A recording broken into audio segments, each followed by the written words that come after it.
Minsan, pakiramdam ko, hindi matatapos ang digmaan sa Ukraine. Isang kumunoy ng kamatayan lang ang nagawa ni Putin. Minsan pakiramdam ko, walang pag-asa para sa Ukraine o Russia. Pero iba ang pananaw ni Pangulong Volodymyr Zelensky ng Ukraine. Sabi niya, malapit na ang katapusan at maaring mas maaga pa ito kaysa inaakala mo. Taglamig ng 2026 ang target. Mukhang mataas ba ang pangarap na yon? Dapat lang. Hindi itinakda ni Zelensky ang target na ito ng walang dahilan. Ang taong nasa mainit na posisyon sa Ukraine ay may plano. At ang pinakahuling layunin ay ang pinaka nakakahiya at matinding pagkatalo para kay Putin. Pilitin ang leader ng Russia na makipag-usap para matapos na ang lahat sa pamamagitan ng pagdadala sa kanya sa sudulang kawalan ng pag-asa. Noong Agosto 3, nagbigay ng talumpati si Zelensky sa mga kalahok ng pagpupulong ng mga pinuno ng iba't ibang dayuhang diplomatikong misyon ng Ukraine. Maaaring ginamit ng presidente ng Ukraine ang okasyong ito para magbigay ng mga karaniwang pahayag upang purihin ang mga taong ito para sa kanilang pagsusumika. At bagamat may papuri nga, nakita ni Zelensky ang pagkakataong palawakin pa ang mga nakamit ng Ukraine sa ngayong 2026.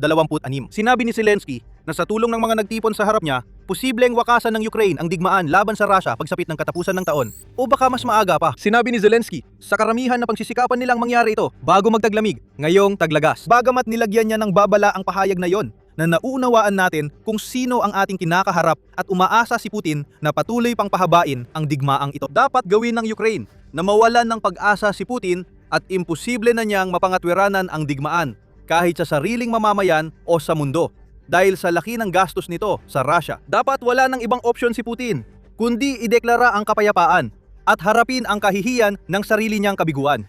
O hayaang ilugmok ng Ukraine ang Russia sa dekadang pagkalugmok. Mukhang ambisyoso at halos di makatotohanan ang target sa taglamig 2026. May 5 buwan ang Ukraine para tapusin ang digmaang 4 at kalahating taon nang nagaganap. May 3 bahaging estratehiya si Zelensky. Bawat isa ay may layunin. Pinagsama, nilalayo nitong maramdaman ni Putin ang sakip para ideklara ang kapayapaan. Ayon kay Zelensky sa mga embahador ng Ukraine, lumika si Zelensky ng ekwasyon, ang diplomasya, mga sanksyon at mga pag-ataking pangmalayuan at panggitnang saklaw ang katumbas ng pagwawakas ng digmaan sa Ukraine. Lahat ng paraang ito ay pare-parehong mahalaga. Magsisimula tayo sa pinaka hindi inaasahan, ang diplomasya. Hindi pinapayo ni Zelensky na magbukas ang mga diplomat ng Ukraine ng mga bagong linya ng komunikasyon sa Russia dahil nasubukan na ito ng Ukraine at hindi nagtagumpay. Kahit may US na tagapamagitan, tungkulin ng mga diplomat ng Ukraine sa plano ni Zelensky ay magbigay ng pinakamalaking suporta sa tinatawag niyang panlabas na larangan ng ugnayan sa mga katuwang ng pamahalaan ng Ukraine. Ang gusto makita ni Zelensky ay mas maraming kasunduan ang mapirmahan, mas maraming armas ang dumaloy papasok sa Ukraine, at isang dagat ng diplomasya mula sa kanluran na tutulong sa Ukraine na mapantayan ang banta ng Russia. Kahit higit pa sa nakita natin noong 2026.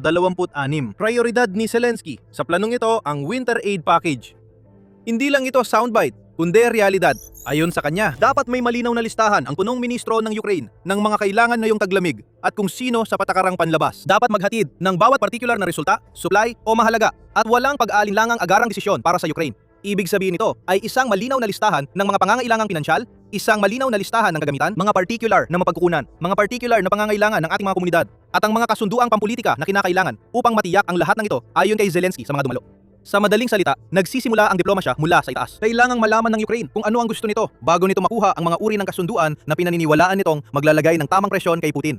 Ang pagkuha ng mas maraming Patriot missiles para sa air defense ng Ukraine kasama ng iba pang kagamitan sa air defense ay isang malinaw na prioridad. Mapipigilan nito ang Russia na samantalahin ang kalamangan nito sa ballistic missile na naging dahilan ng paulit-ulit na pag-atake sa Kiev nitong mga nakaraang araw. Isa sa mga ataking yon ay pumatay ng 10 ayon sa Reuters. Pero igit pa riyan, kailangan tukuyin ng mga diplomat ng Ukraine ang mga hamon na kinakaharap ng Ukraine sa regional at pambansang antas, pati na rin kung sino ang pinakamainam na makakatulong. Pagkatapos, kailangan gawin ng mga diplomat na ito ang pinakamahusay nilang ginagawa: makipagkasundo. Binanggit ni Zelensky ang Slovakia, Romania, Hungary, Moldova at Poland bilang mga kapitbahay na dapat palakasin pa ng Ukraine ang ugnayan. Kailangan ding tulungan ng mga diplomat ang Ukraine na makakuha ng drone sa pamamagitan ng pag-aasikaso ng mas maraming kasunduan ukol dito. Sa format ng mga kasunduan sa drone, may pangmatagalang taunang pondo ang Ukraine at mga tagagawa ng depensa na nagbibigay ng matatag na pinansyal na pundasyon sa industriya ng depensa. Ayon kay Zelensky, nakakakuha ng bagong kakayahan sa depensa ang ating mga katuwang. Sa larangang ito, nagpakitang gilas na ang mga diplomat ng Ukraine sa pamamagitan ng kanilang kasalukuyang pagsisikap na gawa ng Ukraine na makakuha ng 9 na kasunduan sa drone, kasama ang kanilang mga kaalyado, at may karagdagang 15 pa na nasa iba't ibang yugto ng pagkumpleto. ayon sa ulat ng United 24 Media noong Agosto 3. Ang mga kasunduang ito ay tumutulton sa Ukraine sa pondo, paggawa at pagbuo ng mga drone laban sa Russia. Dahil din sa diplomasya, nakuha ng Ukraine ang $103 bilyong na pautang mula sa European Union. $4 bilyong ay inilabas sa katapusan ng Hulyo para sa pagbili ng drone at Gripen fighter jets. Ang kalidad ng embahada ay nasusukat sa dami ng armas at pondong natatanggap ng Ukraine at ang mga desisyon at hakbang na nagbibigay presyon sa kalaban. Yan ang malinaw na balangkas, sabi ni Zelensky. Mahalaga ang diplomasya para sa Pangulo ng Ukraine. Habang mas magaling ang Ukraine rito, mas marami itong natatanggap na sandata at mas marami itong napapasok na kasunduan. Parehong dagok ito kay Putin. Hindi lang para palakasin ang Ukraine laban sa Russia. May mas malalim pa dito. Layunin ng unang bahagi ng plano ni Zelensky para tapusin ang digmaan pagsapit ng taglamig ng 2026 ay ipakita kay Putin na hindi niya nahati ang Ukraine at mga kaalyado nito. Sinubukan ni Putin hatiin ang mga kaalyado ng Ukraine sa kanluran sa pamamagitan ng pananakot. Pinakamalinaw itong makikita sa hybrid warfare na pangunahing taktika ng Russia sa Europa. Mga banta ng militar, cyber attacks, mga pagpasok sa himpapawid ng NATO. Ginamit ni Putin ang mga ito at marami pang iba para manakot. Naniniwala siyang takot ang kailangan para mapigilan ang pagdaloy ng suporta sa Ukraine. Sa diplomasya at kasunduan ng Ukraine, ipinapakita ng Ukraine kay Putin ang kabiguan ng kanyang pagsisikap. Sa katunayan, kabaligtaran pa ang nangyayari. Lalo lang nagkakaisa ang mga kaalyado ng Ukraine laban sa Russia. Nagbibigay ng presyon kay Putin ang pagkabigong iyon. Kaya diplomasya ang unang hakbang sa plano ni Zelensky. May dalawa pa at aalamin natin kung ano at bakit mahalaga ang mga ito. Pero bago yon, paalala na nanonood kayo ng palabas militar. Kung may natututunan kayo mula sa aming video, marami pa kaming inihanda para sa inyo. Pindutin ang subscribe at i-enable ang notifications para hindi ninyo ma-miss ang aming mga pagsusuri tungkol sa digmaan sa Ukraine. Punta naman tayo sa ikalawang bahagi, mga parusa. Malapit na kaugnay ito sa diplomatikong bahagi ng plano ni Zelensky. Nilinaw niya sa talumpati na mahalaga para sa lahat na manatiling tutok at maghatid ng higit pang resulta sa mga parusa laban sa Rusya. Kitang-kita ng lahat ang banta ng ballistic missile ng Rusya na ilang beses na nating nabanggit na yon. Lumalala ang banta habang hindi pa rin pinapatawan ng mahihigpit na pandaigdigang parusa ang mga kumpanyang Ruso na gumagawa ng ballistic missiles. Dapat makipagtulungan ang mga diplomat ng Ukraine sa mga kaalyado para hikayatin ang pagpapatupad ng mga paru sa mga kumpanyang Ruso na gumagawa ng ballistic missiles. Ayon kay Zelensky, may 17 pangunahing kumpanya. Kahit ang mga kumpanyang may parusa ay maaaring samantalahin ang mga butas at kakulangan sa batas upang mapanatiling gumagana ang makinarya ng digmaan ng Rusya. Mahalagang isarang mga butas na yon at gumawa ng bagong parusa. Dapat tiyakin ng Ukraine ang mas malalim na ugnayan sa mga kaalyado kahit araw-araw makipag-usap. Mukhang sakim ang planong ito ng Ukraine. Pero ang Rusya ay nahaharap na sa libu-libong parusa. Karamihan sa mga ito ay ipinatupad ng mga kaalyado ng Ukraine. Ayon kay Castellum, pinagsama-sama ng Ukraine at ng mga kaalyado nito ang pagpapatupad ng 26,655 na parusa laban sa Rusya, kung saan 23,900 at 60 ang ipinatupad simula nang magsimula ang malawakang pananakop.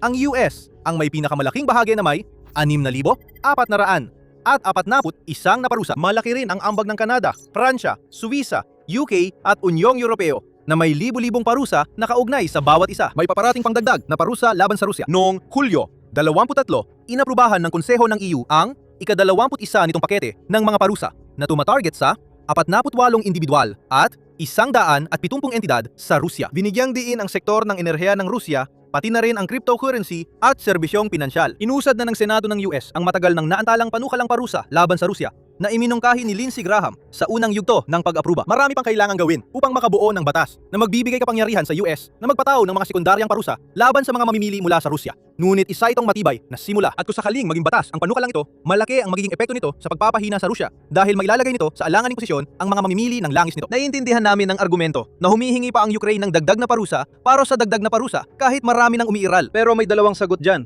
Una, kahit marami ng parusa, pwede pa ring dagdagan. Kung layunin ay pahinain ang ekonomiya ng Russia, nais ng Ukraine, hikayatin ang mga kaalyado na magdobel sikap. Magkaiba ang pagkakaroon ng parusa at ang tamang pagpapatupad nito. Iyan ang gustong punan ng Ukraine sa ikalawang bahagi ng plano ni Zelensky. Nabuhay ang ekonomiya ng Russia dahil nakaiwas ito sa mga parusa at patuloy na pumapasok ang bilyon-bilyong dolyar sa tulong ng Shadow Fleet na nagdadala ng langis ng Russia sa buong mundo. Ayon sa Center for Strategic and International Studies, nagbibigay ng hanggang $100 bilyong kada taon. Ginagamit din ng Russia ang cryptocurrency para itago ang transaksyon. Kaya pumasok ang bagong pakete ng EU at sinadyang pagpapalsipika ng gamit ng mga produktong ibinibenta at binibili nito. Naging madaya at mapanlinlang ang Rusya. Ito ang nagbigay daan sa pagbenta ng langis at pagpasok ng mahahalagang bahagi ng sandata. Hindi naman automatikong humihingi ng dagdag na parusa ang plano ni Zelensky, pero laging tinatanggap ang mga ito. Inihikayat nito ang mga diplomat ng Ukraine na makipagtulungan sa mga kaalyado para isara ang mga butas sa batas. Magandang halimbawa ang panukalang batas ni Graham kung maisa sa batas ito. Palalawakin nito ang parusa sa pamamagitan ng taripa. Hindi lang sa Moscow, kundi pati sa ibang bansang bumibili sa Russia. Iyan ang kailangan ng Ukraine. Ayos na ang estruktura, kailangan na lang ng mga diplomat para itulak ang mas mahigpit na pagpapatupad.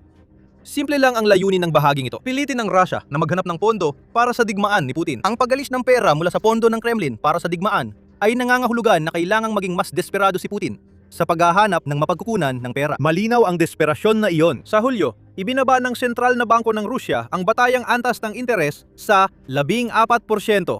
Mataas pa rin ito, pero kailangan dahil gusto ng Rusya hikayatin ng mga tao na mangutang.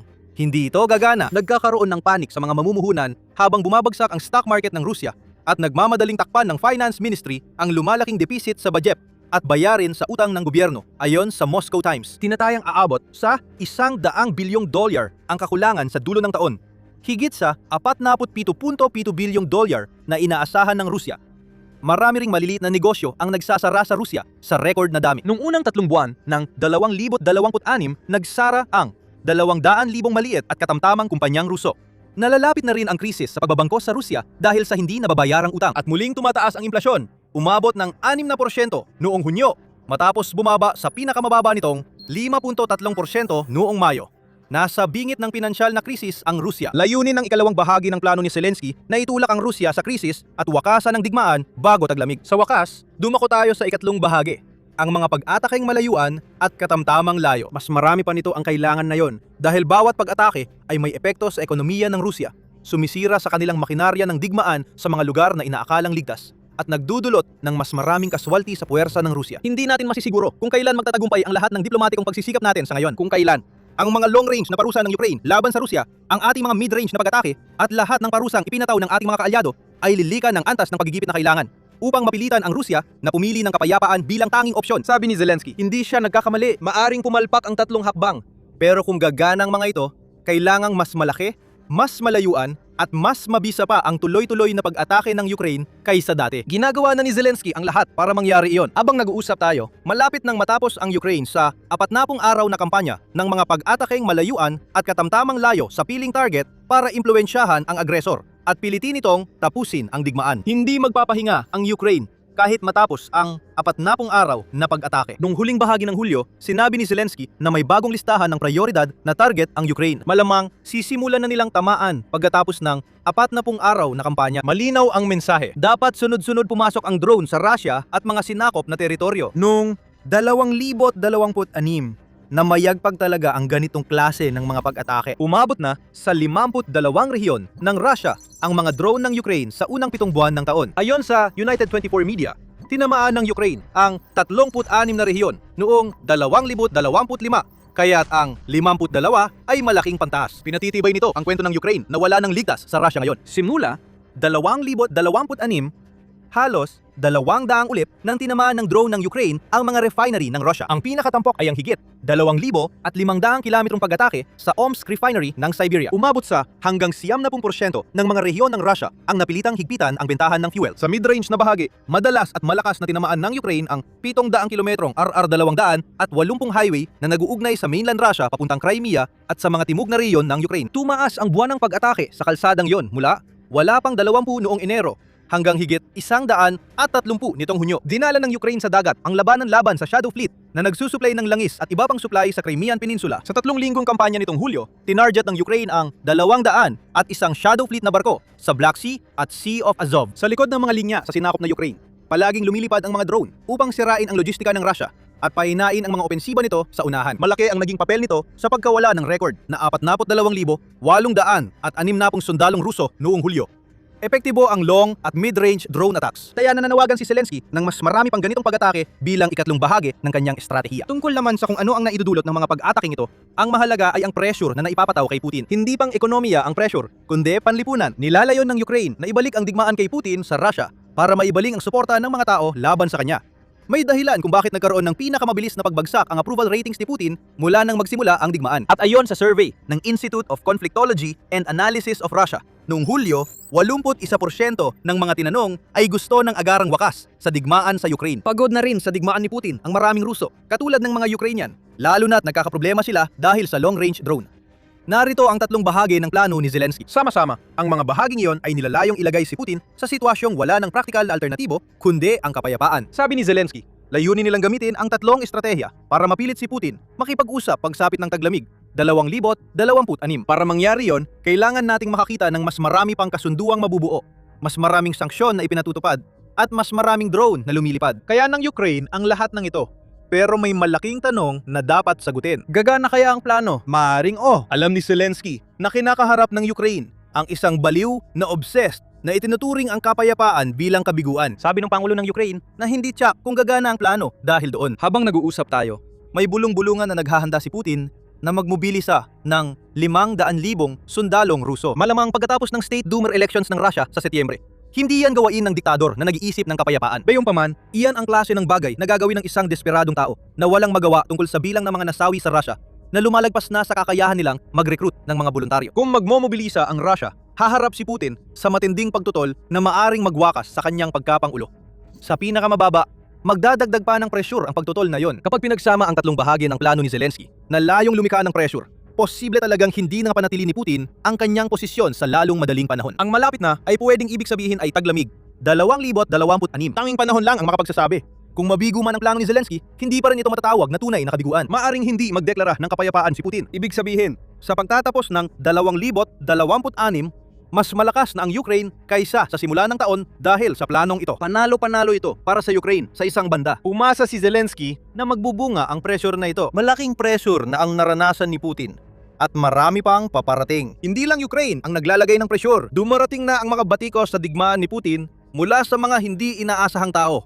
Kabilang ang isang kaalyado na humarap kay Pangulong Putin at nanawagan na tapusin ang digmaan. Ito ay isang kahihiyan na hindi masukat para kay Putin. Isang pangtataksil na ginawa ng hayagan sa harap ng buong mundo. Malalaman mo ang lahat ng ito kung papanoodin mo ang aming video. At kung nagustuhan mo ang video na ito, huwag kalimutang mag-subscribe sa Military Show dahil lagi naming inihahatid ang pinakabagong balita tungkol sa digmaan sa Ukraine. At maraming salamat gaya ng dati sa panonood.